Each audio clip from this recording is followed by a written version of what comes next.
Leo gang, welcome to my channel, Tarot by the Intuitive Teacup. My name's Annie, and we are going to read your tarot cards here today. This will be about love and relationships. Of course, you can choose to read it through the lens of career or a family dynamic if you choose to do so. Please come into this reading with an open heart, an open mind. Only take away things that resonate with you, motivate you, empower you, inspire you. That's what I'm looking to do here on my channel. If you're not feeling that way, please feel free to click off and try back another week. The messages that come through this week may not resonate, or they may resonate for you at a later date. As always, you are responsible for all your own actions and decisions. So make good choices in what messages you choose to take away. All right, here we go for Leo. What is love looking like for Leo?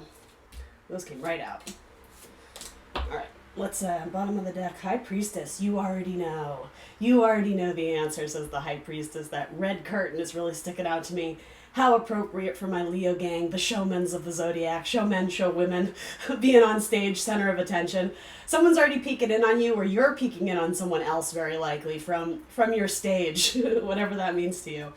All right, let's see. Some of you may literally be involved in like theater or something, where you're in more of a public sphere, a public forum. The moon actually kind of represents that too as well.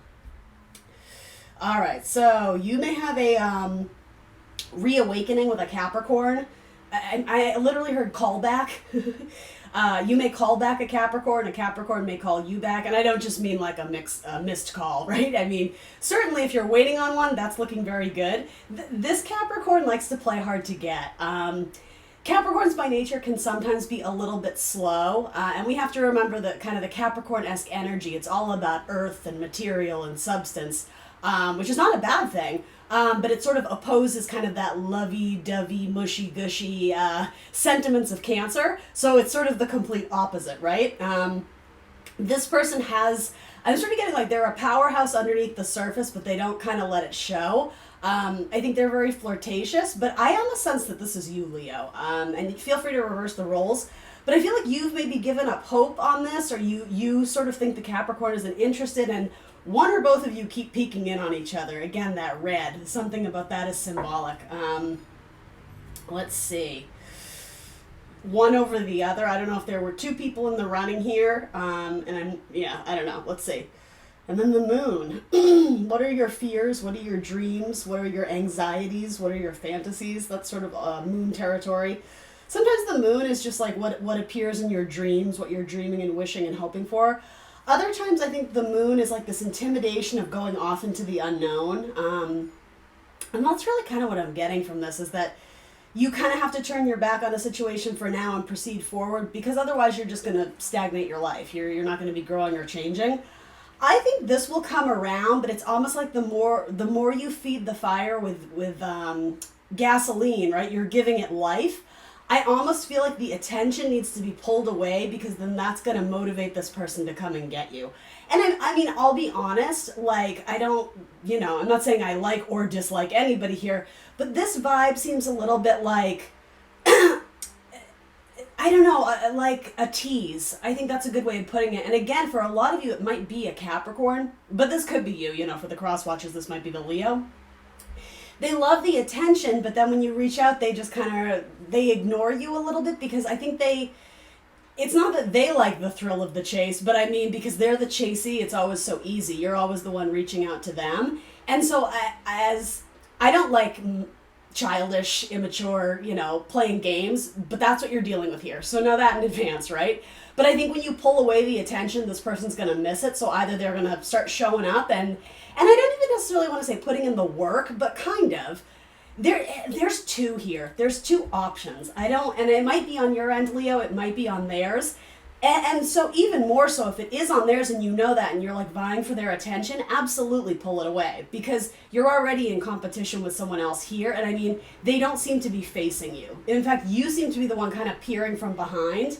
Knight of Cups. So here's what I think. I think there's actually another suitor that's probably better suited for you. And it's very interesting that I kind of contrasted that dynamic of earth and water.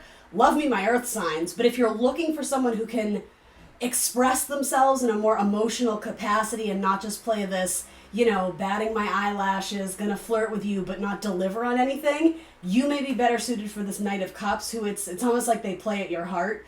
They reach your heart on like an emotional level, right? Knight of Cups, he brings that cup, that emotion, that intuition, that creativity, that sensitivity. And it's not to say you can't have a blending of both, but it might not be in this person because, I don't know, I'm going to pull some clarifiers on that. I don't love the energy here. I feel like they're playing you a little bit. Playing you like a fiddle. That's ironic.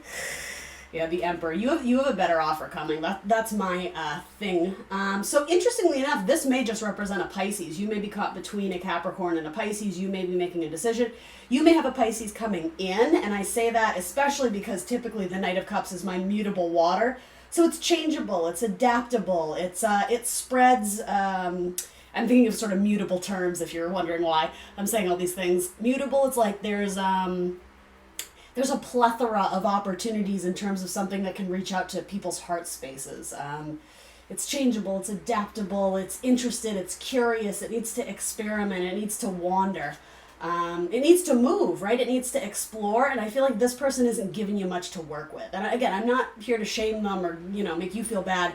There's just something here that it's very stuck right now, and quite literally like stuck between webs. I don't know, like it's sticky, it's stuck, it's not moving.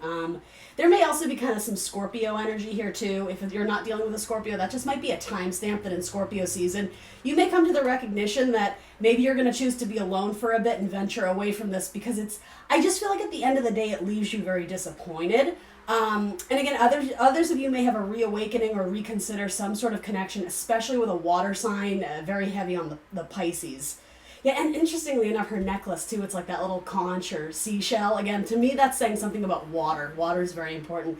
And this is a card of Cancer too, so some of you might be cuspy. This Knight of Cups could certainly represent a Cancer coming in, male or female. So yeah, I'm digging the water sign vibes for you this week. And Scorpio is a water sign too, so I mean, you may choose to pursue this if it is a Scorpio, but let's see what's going on here.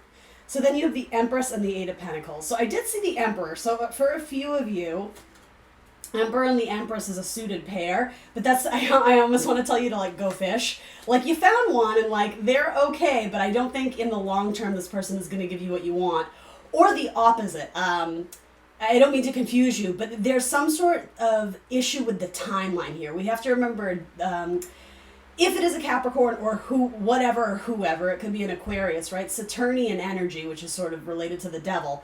Planet Saturn, it always says that you're going to learn through hardship over time. So it's possible that this is like an on-again, off-again thing. In the future, it may come back around where this person actually can give you something long-term, longevity. The thing is, Capricorns and Aquarius are very capable of that, but they don't always have the time to... Sorry, I want to rephrase this.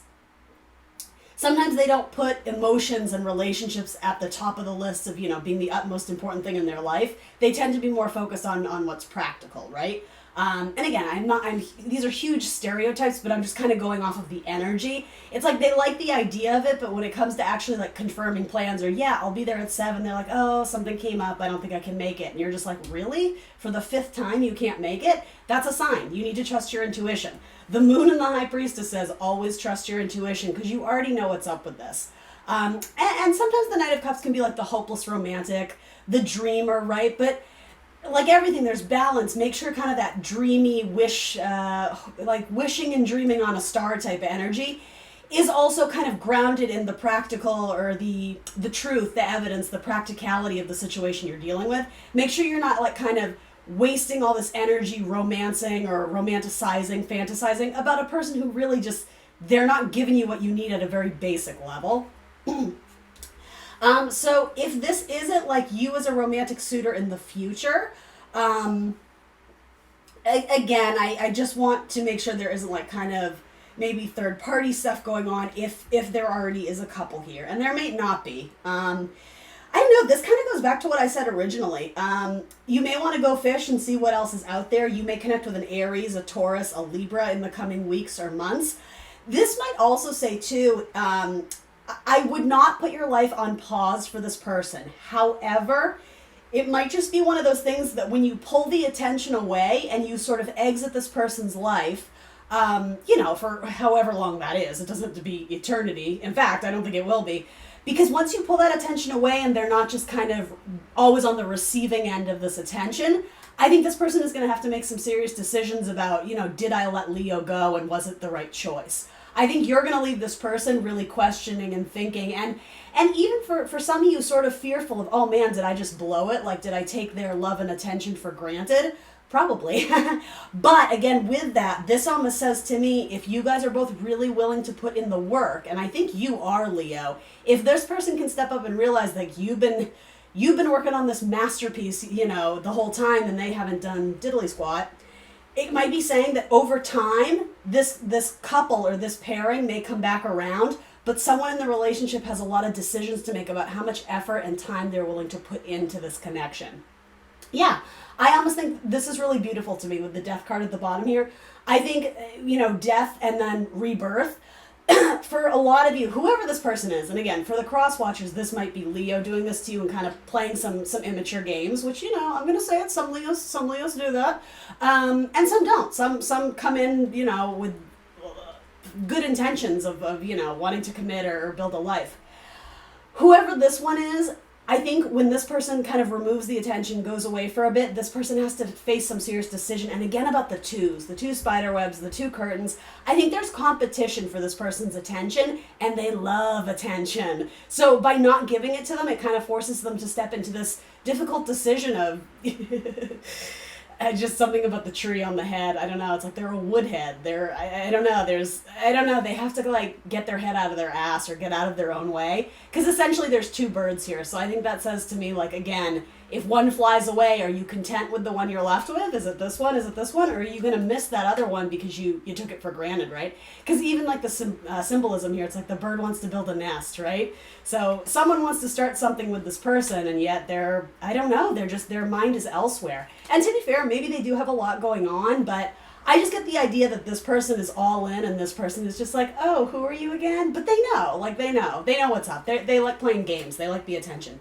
They like being chased. Now, I will say, depending on the situation for a lot of you, it could be that with time, if this person just ends up dating someone else, as possibly you do too, a Scorpio, Cancer, Pisces, life happens. Something may happen where in the future something comes back together and this person is ready to change. It's like they've shed the skin of these immature games and they're ready to, again, rebirth something with you, in which case you guys may end up being kind of like a power couple. But again, this is a really important message of understanding what you can control and what you can't. You can't control what this person does, thinks, how they feel about you, when and if they choose to call you back or text you or whatever. If they're not doing that, all you can do is control how much attention you give them. And if they're not giving you what you need, you pull it back, right? This does not have doom and gloom all over it. I think this is kind of a very typical tarot message, and that something here has to change because what you're getting right now isn't good. And for a lot of you, what needs to change is the amount of attention you're giving this person, because I guarantee you shouldn't have to play these games. But if you truly love this person, they're a little bit immature, okay? I said it. You have to pull back the attention for them to see what they're missing. And, the final say of all of this is when you do pull back the attention and you really commit to putting your time, attention, affection, whatever elsewhere, and not sort of romanticizing this person, if they don't come back, well, then they were never meant to be yours. So you did yourself a favor. And either way, I think you are too, because again, if you pull the attention back and then they do reach out to you, you can come back and be like, so where are we at? And they better have a good effing answer for you, because they weren't able to give you that before. So again, I would not take this person back unless they've truly changed their ways. And again, trust your intuition, because you're going to know that. And don't just take them at their word. Action. Action is very important with the Emperor. Let's pull some Romance Angels. For the Leos. Ooh, those. Look at that. See, worth waiting for. I think that's true, and that's a slippery slope too, because you don't want to detach but then be thinking about them every night, because that's truly not detaching, right? Others of you, maybe if there isn't any kind of third party stuff, if you guys are already married, maybe this person is just kind of neglecting you emotionally and you have to sort of reinvigorate it, right? Awaken it, give it some sort of, give it life again. worth waiting for. Divine timing is at work in your love life. And for some of you, that might mean worth waiting for the right person. And maybe it's not this one, right? You have to trust your gut. Let your friends help you. Ask for and accept help from others.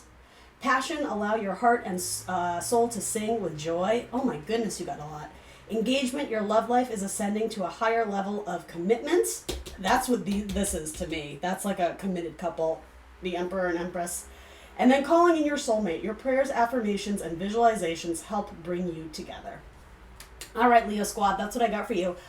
Please remember to like the video, subscribe to my channel. Let me know in the comments below if any of this resonates for you, and I will see you very soon for more tarot. Bye, guys.